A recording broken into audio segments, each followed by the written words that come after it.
Bien-aimés, Romains 9, verset 18 nous dit: il fait miséricorde à qui il veut, et il endurcit qui il veut. Écoutez bien, frères et sœurs, ne vous y trompez pas. Dieu ne ferme pas les yeux sur l'orgueil. Dieu ne fait pas grâce aux rebelles. Dieu ne sauve pas ceux qui rejettent sa vérité. Sa miséricorde est pour les humbles, mais son endurcissement est pour ceux qui s'endurcissent déjà eux-mêmes. Et je vous le dis, si vous continuez à croire le mensonge des faux docteurs qui disent que peu importe votre vie, vous serez sauvés, vous êtes en train de jouer avec votre salut. Car le danger est réel ici. Si vous refusez la vérité encore et encore, Dieu peut sceller votre cœur pour toujours parce que vous-même vous lui avez donné la permission. Et quand Dieu endurcit, plus personne ne peut vous adoucir. Même vos larmes ne changeront rien du tout. Voilà pourquoi vous devez rester jusqu'à la fin de cet enseignement. Parce que si vous continuez à croire ce mensonge, votre cœur peut être endurci à jamais. Et plus personne ne pourra vous sauver. Romains 9, verset 18. Ainsi il fait miséricorde à qui il veut et il endurcit qui il veut. Pour comprendre ce verset, il faut remonter au début du chapitre 9. Car Paul prend le temps de construire son raisonnement étape par étape. Remontons au verset 1 à 3. Paul dit: je dis la vérité en Christ, je ne mens point. Ma conscience m'en rend témoignage par le Saint-Esprit. J'éprouve une grande tristesse et j'ai dans le cœur un chagrin continuel. Car je voudrais moi-même être anathème et séparé de Christ pour mes frères, mes parents selon la chair. Paul commence ce chapitre par un sermon solennel. Je dis la vérité en Christ, je ne mens point. Cela montre la gravité de ce qu'il va déclarer. Il parle sous le témoignage du Saint-Esprit pour que personne ne doute de la sincérité de ses paroles. Il ouvre ensuite son cœur. J'éprouve une grande tristesse et j'ai dans le cœur un chagrin continuel. La douleur de Paul n'est pas passagère, elle est constante. Son fardeau quotidien, malgré ses voyages et ses victoires dans l'évangile, c'est de voir son peuple Israël rejeter le Messie. Il va même jusqu'à dire: je voudrais moi-même être anathème et séparé de Christ pour mes frères. Le mot anathème signifie maudit, rejeté de Dieu. Paul exprime ici une compassion extrême. Il préférerait, s'il pouvait, être séparé de Christ à la place de ses frères juifs pour qu'eux soient sauvés. Cette douleur de Paul est confirmée par d'autres passages dans Romains 10, verset 1. Frères, le vœu de mon cœur et ma prière à Dieu pour eux, c'est-à-dire mes frères et mes parents, c'est qu'ils soient sauvés. Regardez bien, le chagrin de Paul se transforme en prière constante pour le salut d'Israël. Acte 13, verset 46. Paul et Barnabas leur dirent avec assurance: c'est à vous premièrement que la parole de Dieu devait être annoncée. Mais puisque vous la repoussez et que vous vous jugez vous-même indignes de la vie éternelle, voici nous nous tournons vers les païens. Voilà la vérité qui brise le cœur de Paul. Israël a rejeté l'évangile et ce rejet ouvre la porte du salut aux nations. Acte 28, verset 24 à 27. Les uns furent persuadés par ce qu'ils disaient et les autres ne crurent point. Comme ils se retiraient en désaccord, Paul n'ajouta que ces mots: c'est avec raison que le Saint-Esprit, parlant à vos pères par le prophète Ésaïe, a dit: va vers ce peuple et dit, vous entendrez de vos oreilles et vous ne comprendrez point. Vous regarderez de vos yeux et vous ne verrez point, car le cœur de ce peuple est devenu insensible. Paul rappelle que ce rejet d'Israël avait été annoncé par Ésaïe. Alors, continuons au verset 6. Paul continue à dire: ce n'est point à dire que la parole de Dieu soit restée sans effet, car tous ceux qui descendent d'Israël ne sont pas Israël. Remarquez bien, la fidélité de Dieu reste. La véritable postérité est celle de la promesse, non pas celle de la chair. Au verset 14 à 16, il continue à dire: y a-t-il en Dieu de l'injustice? Loin de là. Je ferai miséricorde à qui je fais miséricorde. La miséricorde de Dieu est un acte souverain, n'oubliez pas, mais elle n'est jamais arbitraire. Alors, pour comprendre encore davantage ce que Paul veut exprimer, dans Romains 9, verset 18, lisons Jacques 4, verset 6. Écoutez bien, Dieu résiste aux orgueilleux, mais il fait grâce aux humbles. Écoutez-moi bien, frères et sœurs, ce verset est la clé. Ici, Dieu pose une loi spirituelle simple et implacable. Il résiste à l'orgueil et ouvre sa grâce à l'humilité. C'est le contraire exact de la logique que certains vous vendent aujourd'hui. Une fois chrétien, quoi que vous fassiez, vous irez au ciel. La terre vous jugera pour ce que vous faites, mais Dieu vous garde. Ça, c'est une folie. Et on va détruire cette folie maintenant. Ne confondez pas justice humaine et justice divine. Un État peut être corrompu. Un juge peut fermer les yeux. Une société peut pardonner des crimes par faiblesse ou par compromis. Dieu n'est pas un État faillible. Sa justice est sainte. Alléluia. Dire même si je tue, vole, viole, j'ai ma carte du ciel, c'est insulter la sainteté de Dieu. C'est traiter le salut comme une simple nationalité administrative. Et ça, c'est une abomination devant Dieu. Cette comparaison est une abomination.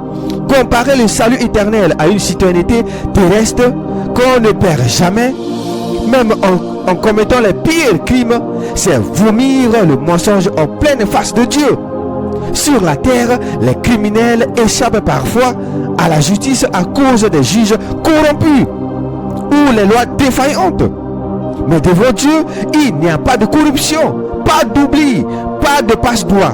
Celui qui ose transformer l'impunité humaine en exemple pour excuser sa rébellion contre Dieu est un chien qui retourne à son vomi. Oui, c'est un chien qui retourne à son vomi, un menteur et un séducteur digne de l'enfer. Le langage de sauver pour toujours, quoi qu'il arrive, est une révolte ouverte contre Dieu.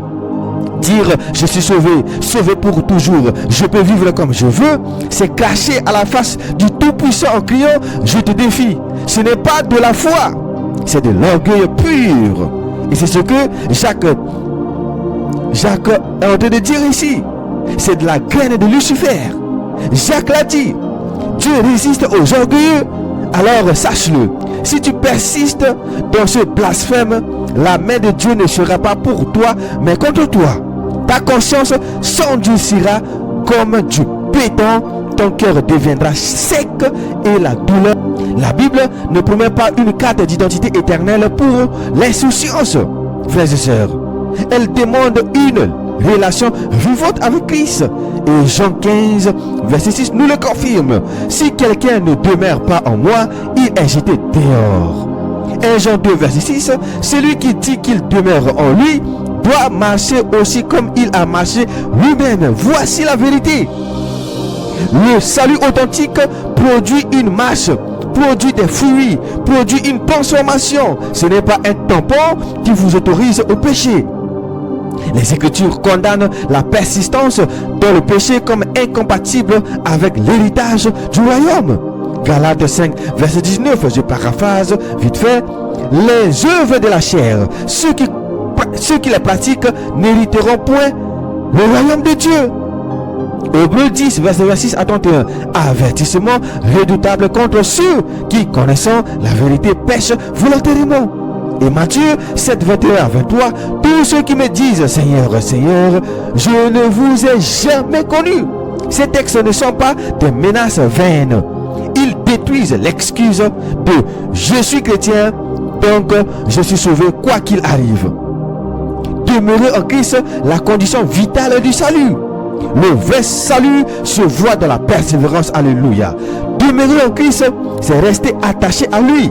Prière, repentance, obéissance, lutte contre le péché, amour pour les frères. Sans cela, votre prétendue sécurité éternelle est une imposture. Jésus parle d'être retranché comme un sarment sec. Ce n'est pas une métaphore simple. Alors, si vous avez adopté ce langage de facilité, frères et sœurs, je suis sauvé donc je peux tout faire.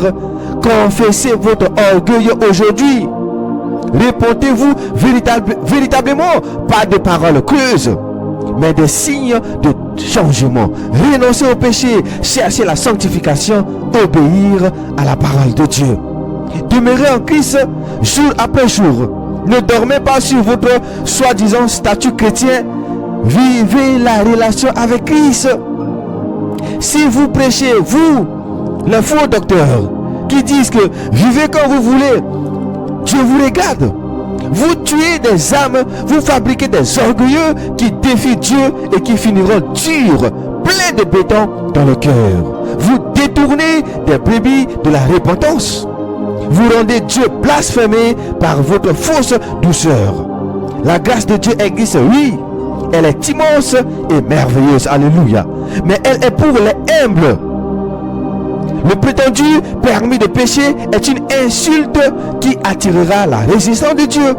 Si vous chantez sauvé pour toujours pour couvrir vos débauches, vos fornications, vos impudicités, vous marchez droit vers l'endurcissement. Et quand Dieu scelle un cœur rebelle, il sera trop tard. Verset 17. Paul dit, l'Écriture dit à Pharaon, je t'ai suscité à dessein pour monter en toi ma puissance. Regardez bien, Dieu a laissé Pharaon, mais chacun peut vérifier que Pharaon avait déjà endurci son cœur. Dans Exode 8, verset 15, Pharaon endurcit son cœur. Exode 9, verset 34. Pharaon continua de pécher et endurcit son cœur, lui et ses serviteurs. C'est comme aujourd'hui. Jean 3, 19 nous dit, la lumière étant venue, les hommes ont aimé les ténèbres plutôt que la lumière. Le peuple et les rois s'endurcissent quand ils rejettent la lumière. Alors, Romains 9, 18, ainsi il fait miséricorde à qui il veut, il endurcit qui il veut. Ce n'est pas que Dieu endurcit au hasard qui doit être sauvé. Il fait miséricorde à ceux qui s'humilient et il livre à l'orgueil ceux qui refusent la lumière.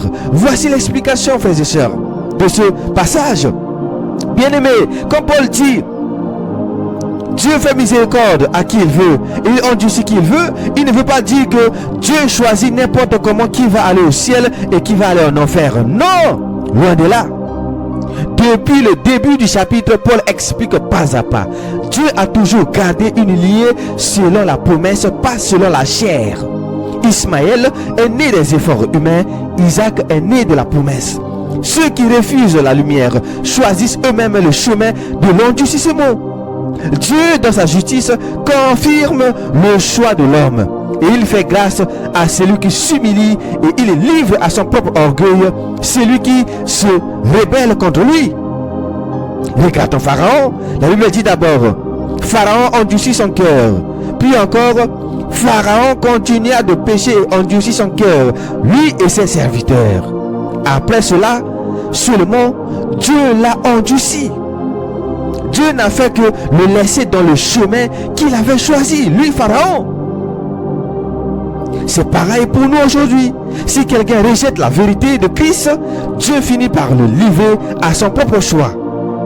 Jean 3, 19 dit, la lumière étant venue, les hommes ont aimé les ténèbres plutôt que la lumière. Alors, que signifie encore ici Romains 9, 18? Dieu fait miséricorde à qui il veut. Cela veut dire qu'il accorde sa grâce à ceux qui s'humilient, à ceux qui reconnaissent leurs péchés et qui croient en Jésus-Christ. Dieu endurcit qui il veut. Cela veut dire qu'il livre à leur endurcissement ceux qui rejettent volontairement la vérité, ceux qui préfèrent l'orgueil et le péché. Dieu n'est pas injuste, frères et sœurs. Il n'empêche personne d'être sauvé. Souvenez-vous, il a donné son Fils pour le monde entier. Mais chacun décide d'accepter ou de refuser cette grâce. Et Dieu confirme le choix de chacun. Voilà la vérité. Si tu choisis l'humilité, Dieu te fait miséricorde. Si tu choisis l'orgueil et le refus de la vérité, Dieu te livre à ton endurcissement. Voilà la vraie explication encore de ce verset. Romains 9, 18 ne détruit pas la responsabilité de l'homme. Au contraire, il nous avertit. Notre choix devant Dieu est réel. Et Dieu est juste en confirmant ce choix. Frères et sœurs, ouvrez vos oreilles et ouvrez vos cœurs. Car ce verset, ainsi il fait miséricorde, ce chapitre, 9, verset 18, ainsi il fait miséricorde à qui il veut et en Dieu ce qu'il veut, a été prise en otage par les faux docteurs pour vous tromper.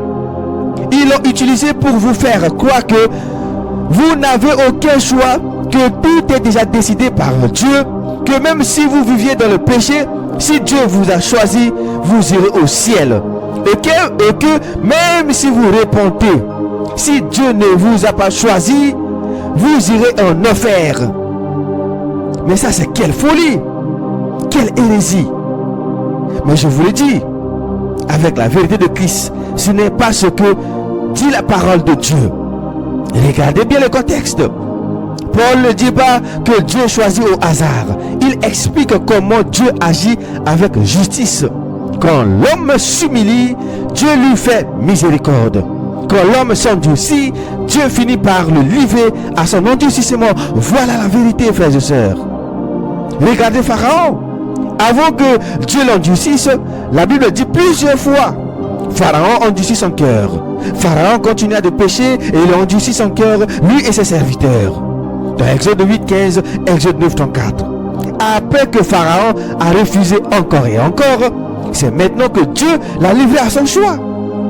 Ce n'est pas Dieu qui a pris un homme innocent pour en faire un rebelle, frères et sœurs. C'est Pharaon qui a choisi de rejeter Dieu et Dieu a confirmé son choix. Voilà la vérité. Et aujourd'hui, c'est la même chose.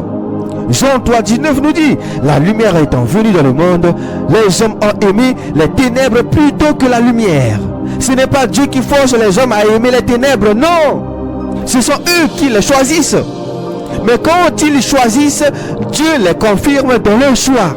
Et alors, leur cœur devient dur, insensible, fermé à la vérité. Et c'est ce qu'on constate aujourd'hui, les frères et sœurs. Mais à celui qui s'humilie, Dieu donne sa grâce. Jacques 4, 6 dit clairement, Dieu résiste aux orgueilleux, mais il fait grâce aux humbles. Voilà la clé. Ce n'est pas un tirage au sort. Ce n'est pas un caprice divin. C'est la justice de Dieu. Alléluia. Il fait grâce à ceux qui baissent la tête et il résiste à ceux qui lèvent leur cœur contre lui. Alors, je vous pose la question devant le ciel et devant la terre. Que choisissez-vous aujourd'hui? Voulez-vous continuer à jouer avec le péché, à écouter les faux prédicateurs qui vous disent ne vous inquiétez pas, votre salut est déjà garanti, peu importe votre vie? Voulez-vous fermer votre cœur encore une fois, repousser encore une fois la vérité et risquer que Dieu vous livre définitivement à votre endurcissement? Répondez à cette question, frères et sœurs. Écoutez bien. Quand Dieu endurcit, ce n'est pas lui qui a commencé.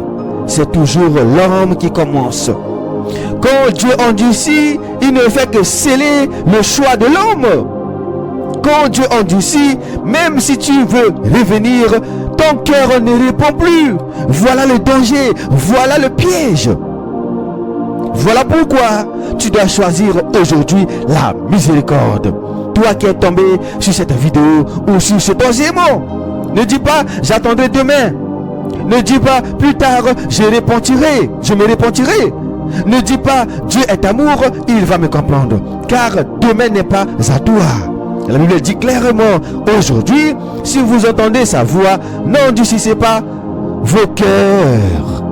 Dieu fait miséricorde aujourd'hui, frères et sœurs. Dieu t'appelle aujourd'hui. Dieu ouvre la porte aujourd'hui. Mais si tu refuses aujourd'hui, tu risques d'être endurci à jamais. Je le dis devant vous comme un témoin. Dieu fait miséricorde à qui il veut, mais il veut faire miséricorde à ceux qui s'humilient. Dieu endurcit qui il veut, mais il veut endurcir ceux qui rejettent volontairement sa lumière. Alors, choisis la lumière, mon frère, ma soeur. Choisis la vérité. Choisis aujourd'hui Jésus-Christ. Marche dans la sanctification, dans la pureté. Car si tu continues à fermer ton cœur, Dieu le scellera et tu marcheras vers la perdition comme Pharaon a marché vers la mer Rouge.